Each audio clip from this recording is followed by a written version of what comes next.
मनुष्य शरीर तो हमें मिल गया है, पर मानव जीवन जो है वो तो विसंगतियों से भरा हुआ है। कोई एक रस तो जीवन होता नहीं, क्योंकि ब्रह्मा जी ने ये सृष्टि की जो रचना की है वो सृष्टि ही द्वंदात्मक है। और जहां प्रकाश है तो दूसरी ओर अंधकार है, जहां सुख है वहां दुख है, जहां शीत है दूसरी ओर ग्रीष्म है, ऋतुएं भी। तो ऐसी विसंगतियां जहां जीवन में होती है, और मनुष्य साधारणतया यही चाहता है कि हमारे जीवन में अनुकूलता ही अनुकूलता,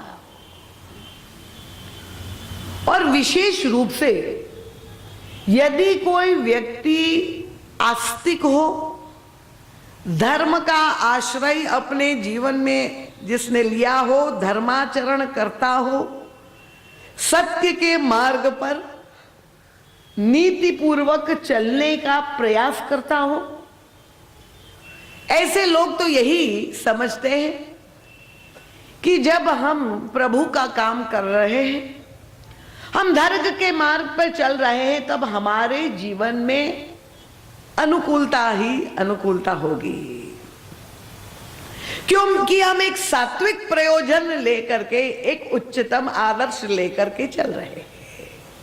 और कलयुग में बहुत कठिन भी है, और यही परिस्थिति इन बंदरों की है। बार बार मैं आप लोगों को प्रतिवर्ष स्मरण दिलाती हूं, गोस्वामी तुलसीदास जी ने जब ये कहा कि रामचरितमानस दर्पण है, तो दर्पण तो वर्तमान को ही प्रतिबिंबित करता है। पर रामचरितमानस में हमें तो भगवान श्री राम की त्रेता युगीन लीलाओं को पढ़ने का अभ्यास हो चुका है।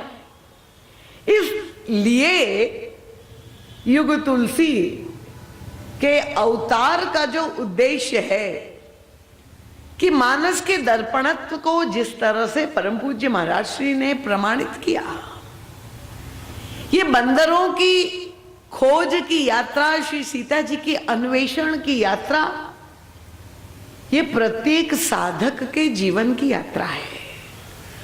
और श्री सीता जी की खोज में मानव मात्र ही लगा हुआ है, क्योंकि इनके विभिन्न स्वरूप दर्शन शास्त्र के द्वारा इस मानस को, भूतकाल और वर्तमान को महाराज जी जो जोड़ते हैं कि श्री सीता जी ही शांति है, वही भक्ति है, वही लक्ष्मी है, उनके विभिन्न रूप है। और बंदर कौन है? उनको ये जो कैवल्य साधन के विभिन्न प्रकार के उपाय, मोक्ष के उपाय, हमारे जीवन में जो सत्कर्म है, वही मानो बंदर है।